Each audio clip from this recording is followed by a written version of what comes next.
Hello and welcome to another edition of the Quantum Creating Podcast, bringing the world of the formless into form. Another true stories with me, Paul Webb, your quantum mentor. And today I was delighted to have been joined on this episode by Dr. Anil Baj. Anil is a family physician. He's a molecular biologist, the CEO and founder of the Institute of Human Optimisation, and the author of the Longevity Equation. On this episode, we talk about biochemical resonance. We talk about enhanced resilience, personal responsibility, opportunities for improvement, and so much more, including zombie cells. It's an absolute unmissable episode.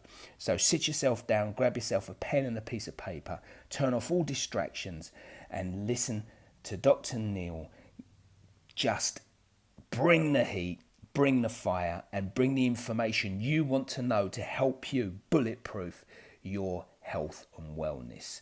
As always, please feel free to rate, review, and share the show. It really helps us out here at Quantum Creating. Thank you so very much. Enjoy, and I'll speak to you very, very soon.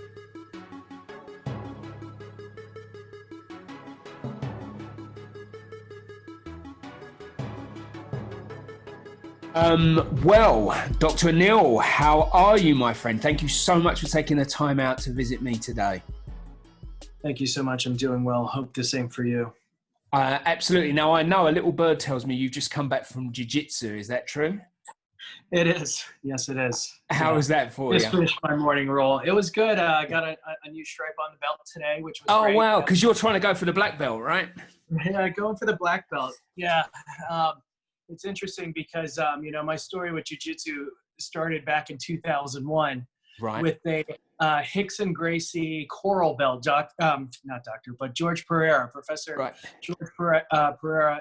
He's in South Florida. And so 2001, was the first time I got introduced, and I was able to get all the way up to a purple belt. And, with medical school and moving around and everything, unfortunately, I was unable to stay consistent with schools. But now I'm starting back with Helsing Gracie School here in Columbia, Maryland. Great team, very, just positive energy. And even during COVID, we're making it work. Yeah. Yeah, that's interesting because I assume that at some point you were unable to visit the gym, right, during the COVID lockdown. Yeah, we took about 3 months off, and we're, I think, 6 weeks back with rolling. And they have different programs, different grades of programs for different comfort levels. There's stations and classes intended for individuals that don't want to engage in full-on grappling. And then there's people that have their little battle buddies and people that, their brother or sister or close friend that they're comfortable with, rolling with and drilling position. And then you have a traditional, what they call green class, which is, full normal Brazilian Jiu-Jitsu with full roll in the end. Yeah. Fabulous. And with your role as a physician and all the stuff that you do, I'm assuming that, like me, you use the gym as an escape, as something to take your mind off the work, to restore you, to help you mentally and all that wonderful stuff. Absolutely. For me personally, Jiu-Jitsu just makes life easier. Right. Cool. It just, yesterday I had a 15-hour shift, so I do a lot of shift work at the urgent care center. And needless to say, when I go to work, it's just, I'm very dedicated and focused, the patients in front of me, the high pace, the high acuity, and just making sure that they're, we're addressing all the needs, concerns in a timely and punctual fashion, so it's work is work, but I think really Jiu-Jitsu makes work and life just easier. Do you take lessons off the mat and utilize it in your day-to-day life? Because the reason I ask that is because I have a boxing background, also have a football, soccer background, as people know. But certainly I don't play football anymore, but I still, hit the pads, I still move around a little bit. And I seem to notice a direct correlation between that form of exercise and lessons that we can learn in everyday life. I'm wondering if Jiu-Jitsu is kind of the same. Absolutely. I think one of the biggest things for me that Jiu-Jitsu teaches is just energetic flow, and learning Nice. where the resistance is from your opponent, where the tension is, and also with it being a form of human chess, it forces you to be in control of your breathing, your movements, when to have ballistic movement, when to explode, when to just kind of just go with the flow and go with the other person's energetic movement. And today I actually had a really nice ghost escape from side control. I was winded. I kind of like going aside, or I like going, side control. And well, I was on the bottom of this position here. And as soon as I felt that little energetic break, and I was able to recoup my energy, focus on my breathing, hit a nice little escape, get a better dominant position.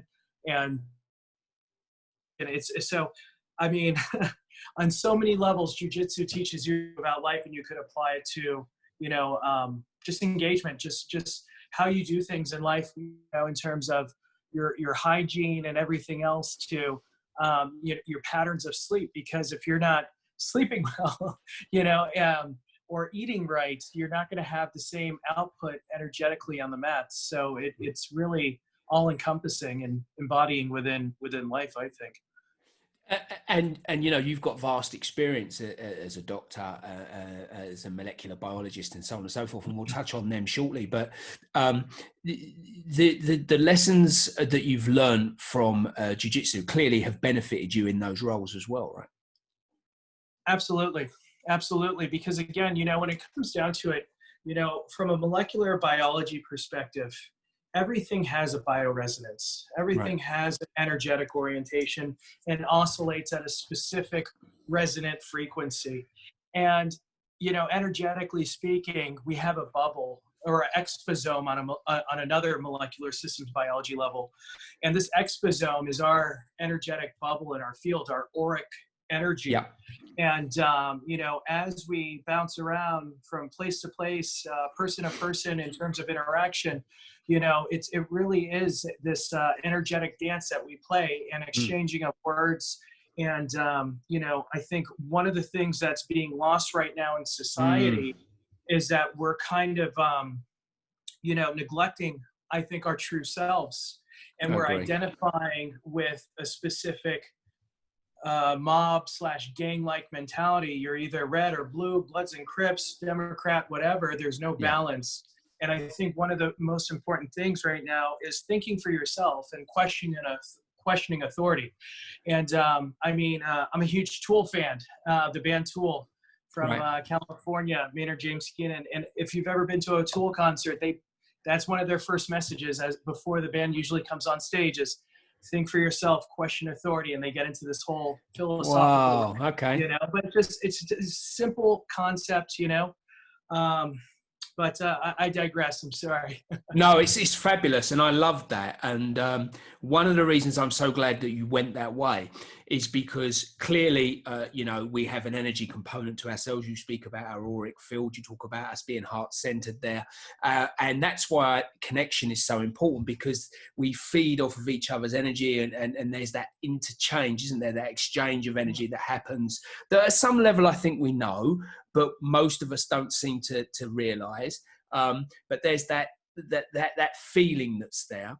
And yet this social distancing, especially that we're doing in the UK, I don't know quite what it's like in the States at the moment, but even these words keeping us apart and keeping us separate isn't good for our state of being, I don't think. Yeah, no, I agree. And we're learning to re-engage, slowly. Right. Yeah. We're still here. I honestly don't think we have the right guidance from top down, in regards to provide for us a true insight on how to really handle all of this. And, it's just, I'm originally from South Florida, and Florida right now just had 15,300 cases documented in one day. Wow. So clearly they're failing in regards to how to manage and handle this entire issue. But, that I don't want to politicize anything, but I definitely think, we have arguments. Should we wear a mask or not wear a mask? And I think, I understand, we got to understand and take ourselves out of the equation and realize it's not about me. It's about how can I better serve you? And if we approach that philosophical, perspective of how we could serve others and be a little selfless. It's okay to be a little bit selfless and giving and, concerning for other people. It's all, ties into the golden rule. And I feel as though, we're not wearing the mask for ourselves, because we're wearing it for other people. I know I could be an asymptomatic carrier because I'm working and dealing with, COVID positive individuals on a daily basis. Right. And, I handle it with universal precaution, gear, masks, face shields, a whole nine. But you never know. I could be, inoculated with it somewhere and be an asymptomatic carrier. And when I go out to public, I exercise universal precaution, wear my mask, and it's fine, and everything else. So, I mean, we could go into so many different angles of this, but yeah. Just as an aside here, speaking of the mask issue, there's a lot of narrative on social media and such like that, it's ineffective, that it builds up carbon dioxide and so on and so forth. As a medical professional that uses masks all the time, lay that mythology to rest, will you? Is it effective? Yes. It will protect the individual from exposure. If I am physically examining a patient and I'm in their exposome and their bubble of respiratory droplets and or just their exhalations, personally I'm going to want to wear a mask. Right. That's just for me. In regards to decreasing droplet transmission, is it going to be 100%? Nothing's 100%. Condoms aren't 100%, obviously, right?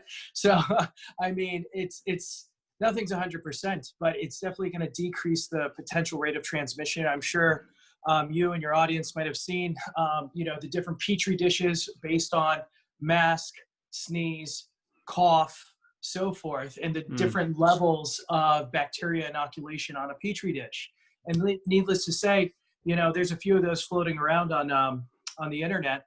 How accurate it is, I didn't perform the study and I can't really say it. It's not for a reputable source, but to me, I think that paints a bigger picture of, the potential role of transmission through various droplet forms or aerosolized particles or whatever it might be. So that's one thing. In regards to the whole CO2, it's interesting. I've been seeing an uptick in people's H&H, hemoglobin and hematocrit. I run hundreds of CBCs a week. And CBC is a complete blood chemistry. It gives you your red cell, white blood cell, platelet number. And one of the things that I'm seeing kind of elevated is the hemoglobin hematocrit. What does that mean? That's a good thing. Why? Because it deals with your hematopoiesis or ability to produce red blood cells, which is actually directly correlated to something called the juxtaglomerular apparatus in your kidney cells that senses, what's called hypoxic signals or decreased oxygen signals, and its response is to produce something called EPO, erythropoietin. So it's that whole thing of like what's used in blood doping. So it's almost simulating somewhat of a altitude like kind of dynamic, and it's causing a reactive response in regards to producing increased red blood cells. So I have seen that clinically personally. Is it going to kill you? No. Is it going to hurt you? I don't think it will hurt you. If you're a COPD patient that has like CO2 trapping or something like that, I could maybe see some level of argument, but maybe you shouldn't leave your house right now in a pandemic, you know what I mean? Or not leave your house, but just utilize a little bit more precaution with everything. So yeah, man, there's different ways of looking at it. And I do think that overall, I'm not anti-mask. I think I'm anti-stupidity, and just be less of an asshole and just do what you got to do to the better of the society. It's not about you. It's about community, and build a better community. Don't be an asshole. I think that's a great way of putting it. I really do. And it ties in with what you said, from the outside looking in, there certainly seems, and look, we're not, at the behest of this as well. Our government has been inconsistent at best, let's say. So we can see the lack of leadership from the top down. We can see that across the world in a lot of places, but those that have had leadership all seem to be doing that much better. So it just goes to show that, clear direction, common sense, and leadership are so very, very important at all levels, really. Absolutely. State level, county level, federal level. We have these organizations here in America, the CDC and NIH. There's some, controversy on why the CDC hasn't been more active with certain things. Right. There's also accountability with the WHO, the World Health Organization. I don't think they handled it properly, So no. I'm not going to take one side or another and say completely remove yourself from the WHO. But I definitely think this is, a wake-up call for us as a society as a whole to come together and be a little bit more transparent, a little bit more vocal, looking at the literature and research, have institutions communicating a little bit better. It's an opportunity for improvement, not like ridicule and blaming, but let's identify our blind spots and strengthen it as a whole, as a community, through a healthy discussion and intellectual discussion versus like this whole combative gang-like mentality, red, blue, bloods. I call it Bloods and Crips because that's what it really is. It's so stupid here in America. Sorry, I didn't drop the F-bomb, but it really is that dumb. Go for it, yeah. Where people are, if I don't want to get political, I'm sorry, but as a conscious society, we deserve more. That's right. Okay, I love what you're saying, and it boils down to what I liken as personal responsibility. We've got to be more responsible. We've got to take more responsibility. We live in a society now where people are very, very quick to shift responsibility to other people. Oh, it's their fault. The media said this. The government did that. Economy says this. I've been laid off, blah, blah, blah. And actually, I think personally, from a personal perspective, we'll be much better off just looking at ourselves and saying, okay, what can I control? What can I do for the better good? What can I do to help myself? What can I do to help my family? What can I do to help my community? And once we start looking at it from that perspective, once we stop competing with everyone, once we start creating together, then things will shift, I think, for the better. That's where I think we need to begin, is our critical eye, introspection, looking within, trying to really figure out and separating ourselves from thoughts and emotions and trying to dissect what's driving our emotional response, what's driving our thoughts and behaviors. And if we could just make ourselves a little bit more selfless and a little bit more considerate and empathetic towards society as a whole, right? Without your preconceived filter and lens of perspective, shift your lens. I've got a really badass microscope here, and some of those lenses are over $1,200 a lens, so we need to shift this perspective. Sometimes we got to be a little bit more myopic and directed and precise, but sometimes we need to shift out to 4X and take a broad sweep of the, of everything and see a global view of what's going on. So, I mean, there's different ways to zoom in when needed, but, collectively, I think we need to enter our spaces in a selfless, empathetic, with love and good intent, not trying to push your agenda. No, I agree totally. And I love your overall philosophy around all that. And I'm wondering how much of that philosophy you bring into your everyday work as a doctor, as a physician.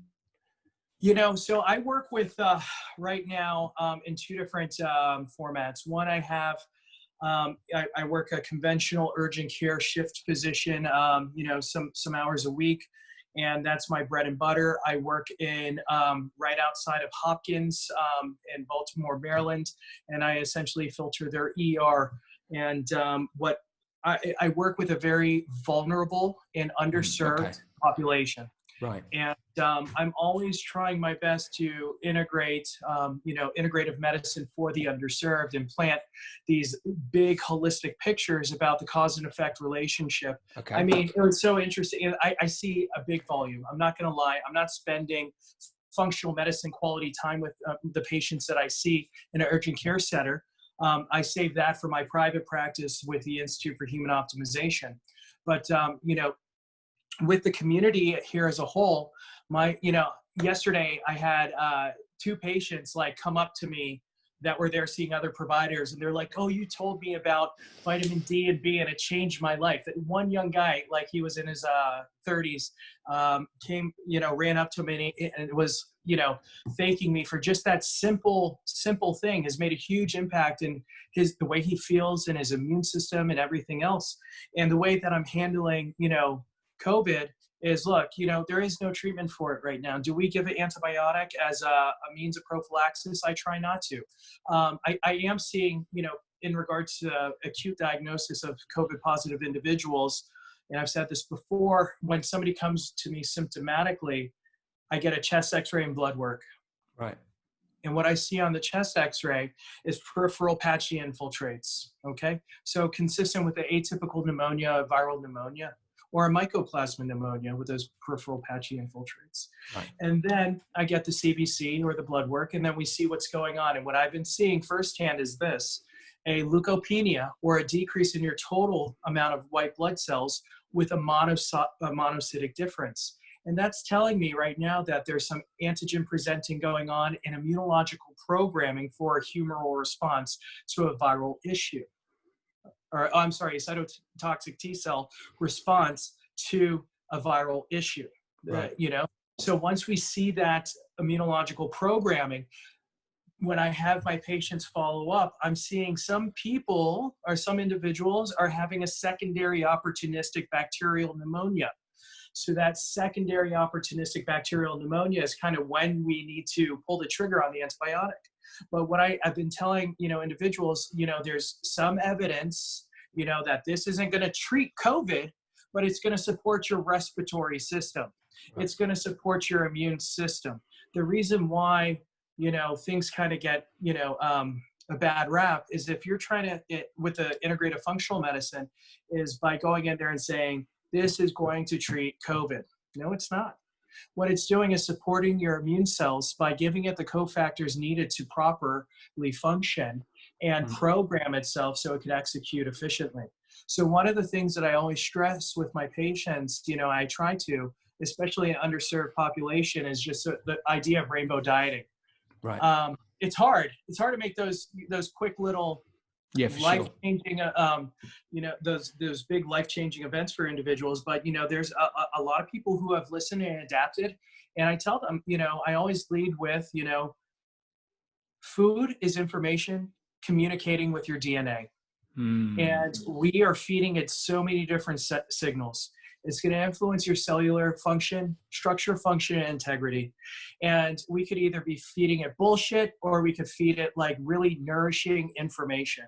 And I think, going back to the work of Dr. Deanna Minnick and her rainbow dieting program, I think that is one of the most beautiful, comprehensive programs. Is if you were to just go in there and eat across the rainbow and give yourself tons of phytonutrients needed and polyphenols and all the different molecules and alkaloids found in food, it's going to help with building resilience. That's it, And if we handle food as medicine and see how it's communicating and influencing our DNA on a nutrigenomic level, right? We're trying to enhance resiliency, cellular resiliency, and favorable gene expression. So those are, something that I try to communicate, with certain individuals, in my one practice.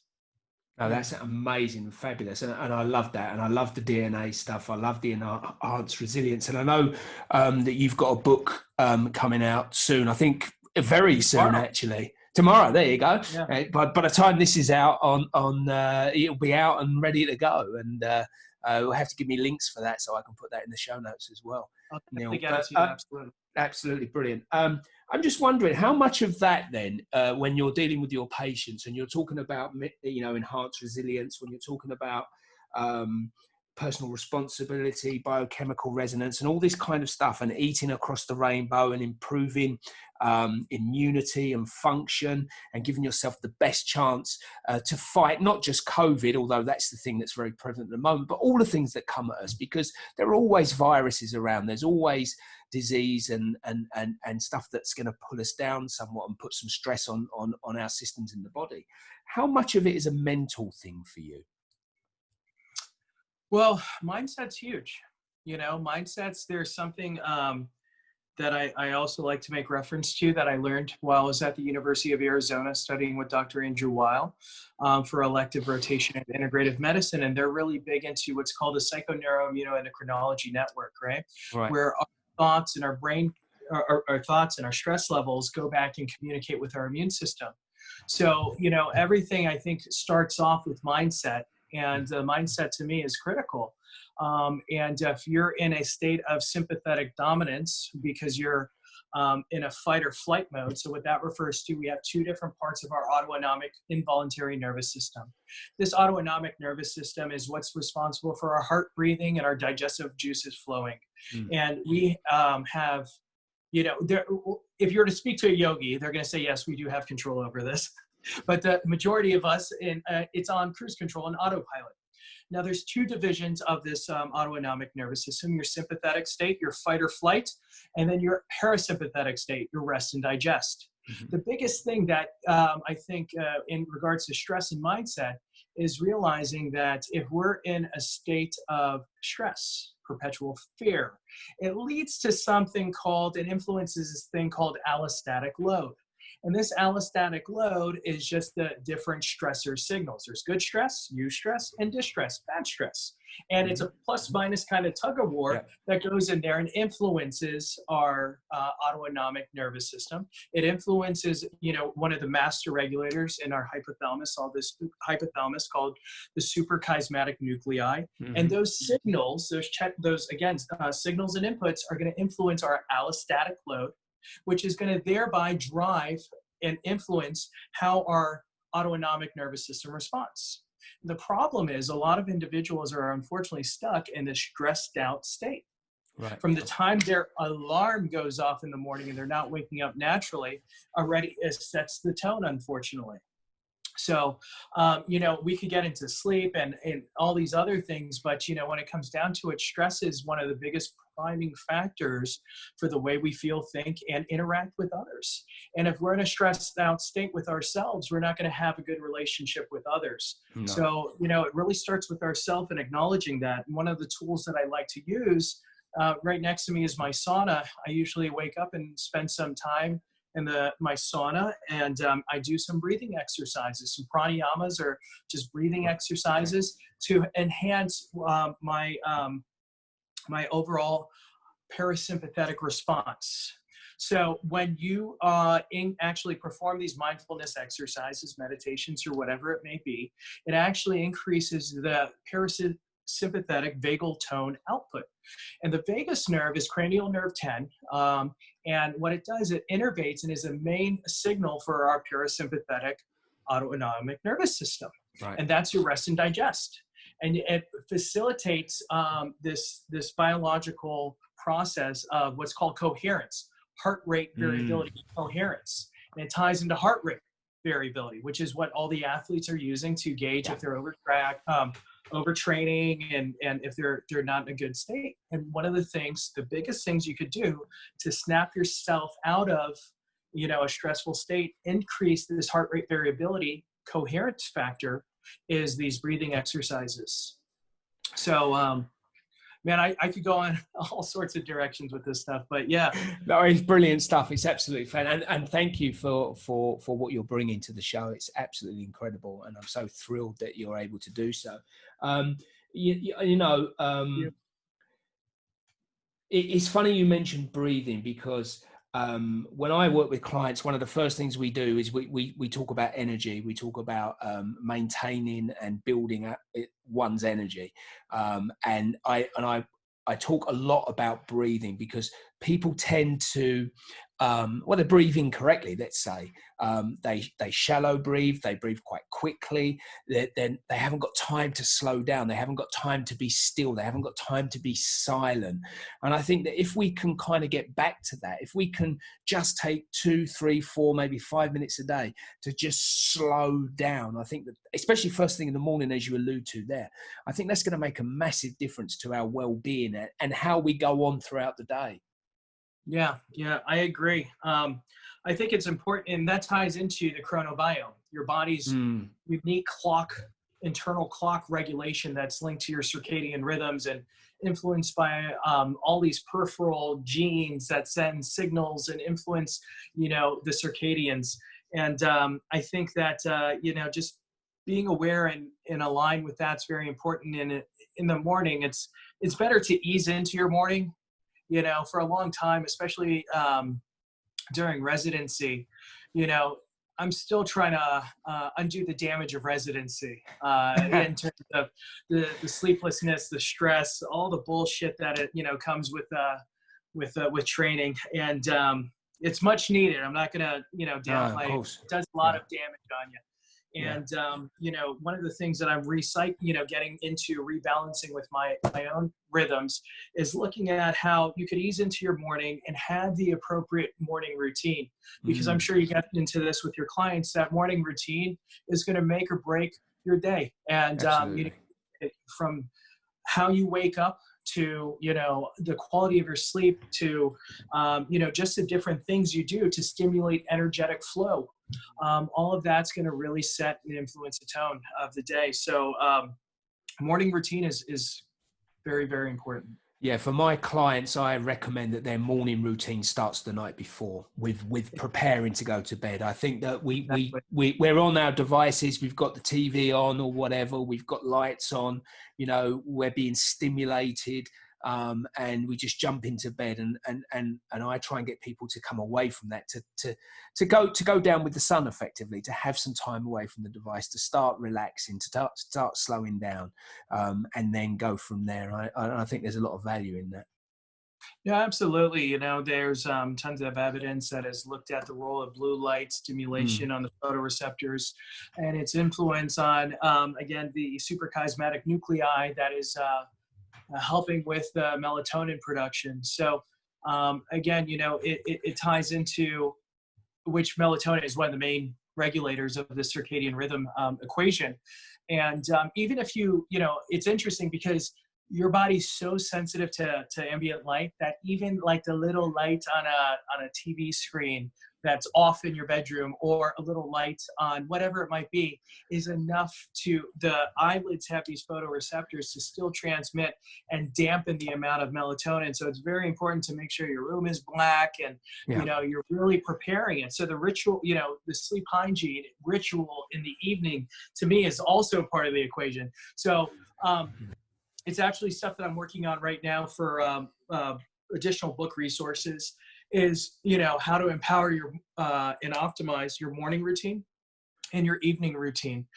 For me personally, what I love to do, I sleep mask, earplugs, really cold room.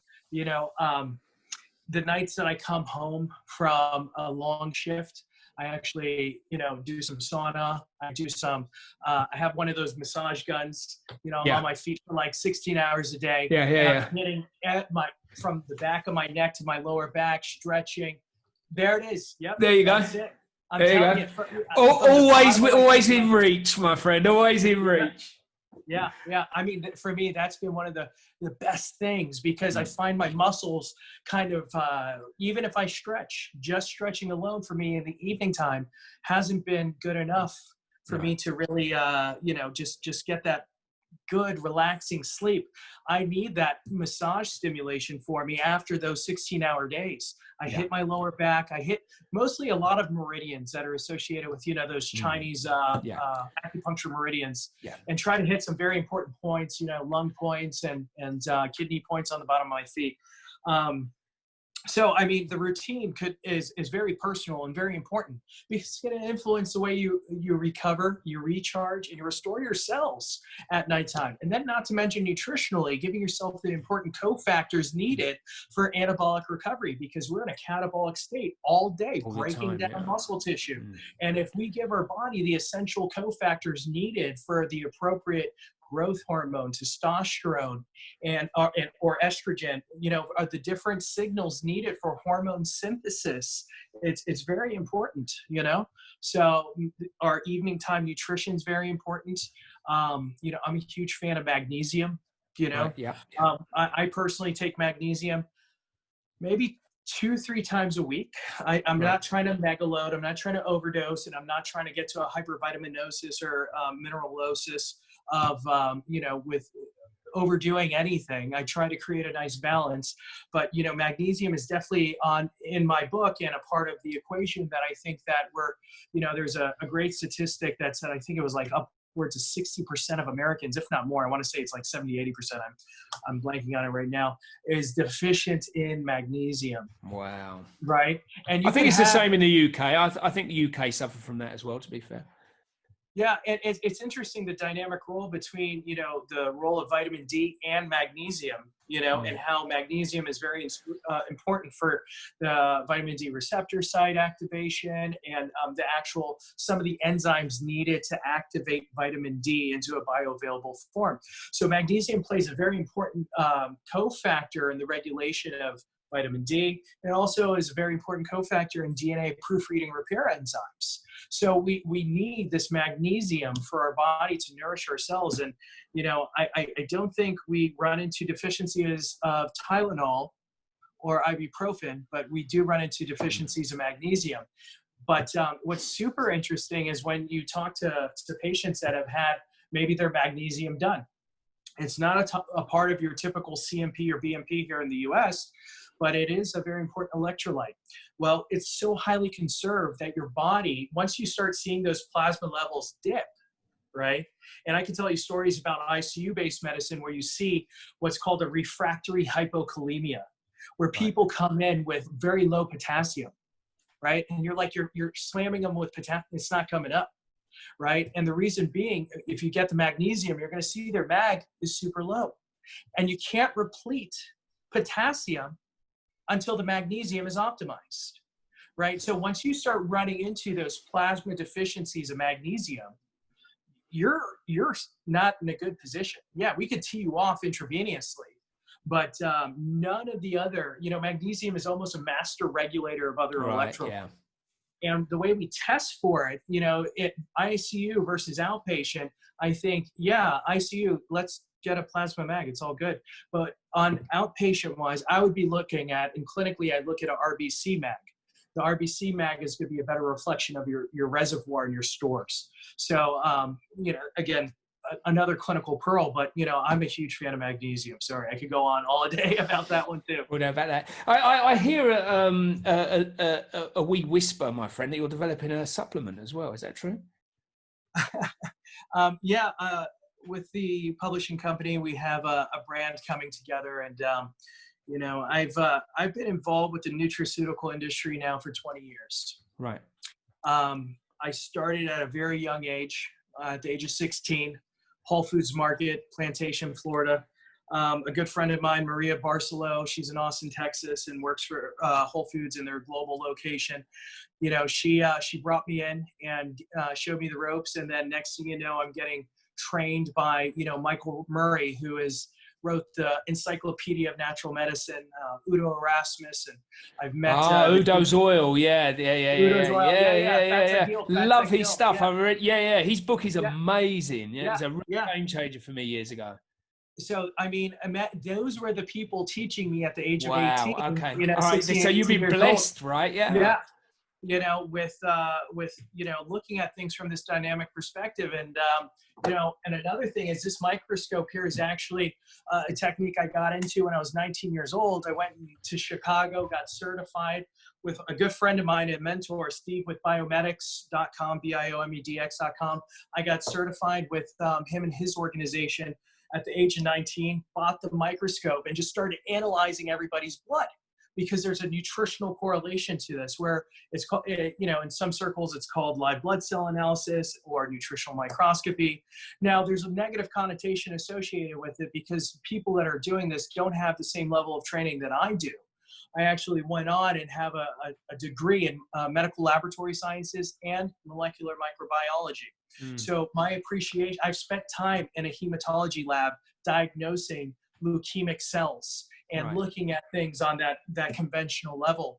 And I'm able to bridge the gap between the holistic way of interpreting a peripheral blood smear under live blood cell analysis and a conventional way of doing it.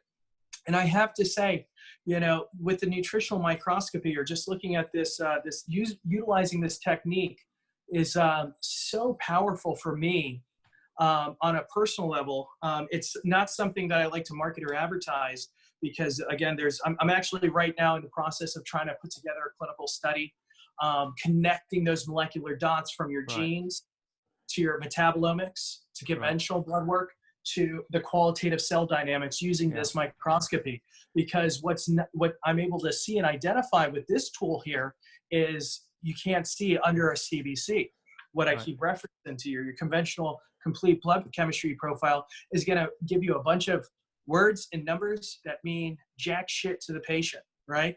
You know, they're like, what do you mean? You know, what's my MCV? You know, mean corpuscular volume. They don't know what that means. But when I put a drop of blood here and I'm able to put the peripheral blood smear up and show my clients, and we could see what's called an anisocytosis, or a variation in red blood cell size with a macrocytic dominant, that's tied into your folic acid and B12. When I see your immune cells that are just completely shattered and just like have no life or vitality, that tells me, you know, there's some other cofactors that might be deficient as well. When I see membrane lipid peroxidation, which is a red blood cell with a really jacked up cell membrane, spiky cell membrane, it's telling me, well, either you're being exposed to some sort of exogenous free radical, whatever that might be, you know, or you lack the antioxidant capacity to maintain and preserve your red blood cell membrane integrity. That could be vitamin E, that could be glutathione. So, I mean, there's a lot that I'm able to see. So my story with the nutraceutical stuff goes back, you know, over 20 years now. And I digress, but, you know, beautifully, you digress so beautifully. You know, one of the supplement that we're formulating right now with ABMD Health is a formula geared towards restoring cells and promoting autophagy. Right. So I can't get into too many details as yet. No. We have a pretty big campaign coming up with this product and formula, but I think it's pretty unique, and it ties into this idea of, you know, as we age, one of the hallmarks of aging, which is actually a campaign that I'm doing on my personal and professional social media platforms, the Institute for Human Optimisation and Dr. Anil, is looking at this hallmark of aging, which is cellular senescence. Are you familiar with that term? No, go on. I don't believe so. You know, and I hate to put you on the spot, but it's a very, like, you know, nerdy kind of thing. So I'm boarded. One of my boards is with the American Academy for Anti-Aging and Regenerative Medicine. Right. Okay. Right. States. So I take a very, I don't like to use the term anti-aging, but just, you know, just looking at the biological aging process. Okay. And one of the things that I'm referencing in the blog post this week is the landmark study from, Cell in 2013 with Lopez and his group that looked at and characterized the 9 hallmarks of aging. Right. You know, there are 9 hallmarks, from genetic instability, gets into telomeres, epigenetics, stem cells, loss of proteostasis. But one of these hallmarks is what's called cellular senescence. Right. And cellular senescence refers to this idea of a cell's mitotic endpoint, also known as the Hayflick limit.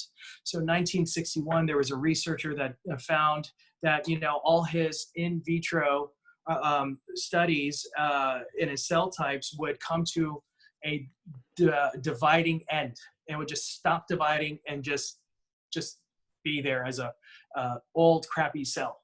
Okay.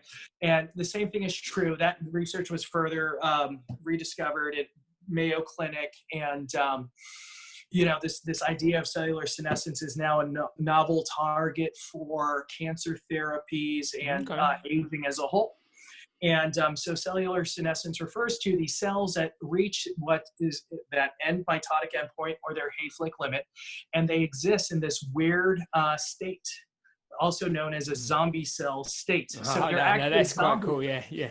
So it's actually in the literature. I'm not making this up. You know, it's so zombie cells or these senescent cells produce what's known as a SASP, a senescent-associated secretory phenotype. And this SASP actually is a part of the inflammaging process, the inflammatory and aging process, where it's releasing these different proteins and molecules and signals that are going to poison the well around them of healthy cells.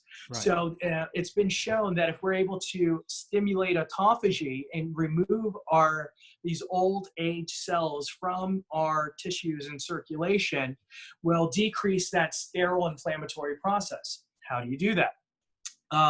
Nutritionally, you could do it through activating heat shock proteins, sauna therapy and all that other stuff is actually going to be really good at facilitating autophagy, as well as upregulating the AMP kinase pathway, which inhibits something called mTOR, which thereby stimulates autophagy, which could be elicited from intermittent fasting. So intermittent fasting, is one of those things that tie into it right now and influence that the cytokinetic chemistry and the cellular milieu or environment around these cells. So going back down on that molecular level and looking at the types of cells and how we can enhance cellular integrity and favorable gene expression is kind of my goal with my private practice, the Institute for Human Optimisation, is really taking that N-of-1 approach to individualized care and trying to figure out, what their cells are doing, what their chemistry is doing, what their DNA is telling me, and translating that book of life and using it for self-empowerment. And that is an absolutely fabulous mission, if you like, life's mission, purpose to be on. I am full of admiration for you, my friend. I really am. And I wish you all the best in that. I really Thank do. you. And as I age, clearly I'm aging. I look forward to it a lot more than I would have 20 years ago. The same barber. Yeah, clearly we do. I know, it's great, right? It's great. Anil, I want to thank you. I mean, you've been absolutely, truly tremendous and given us so much content and information. Is there anything else you want to leave us with before we say goodbye tonight? No, I just want to thank you for your time and energy and having me on. I think it's important that right now that we, especially with all the stress going on and the tension, that I always love to leave on the note of just be a good person.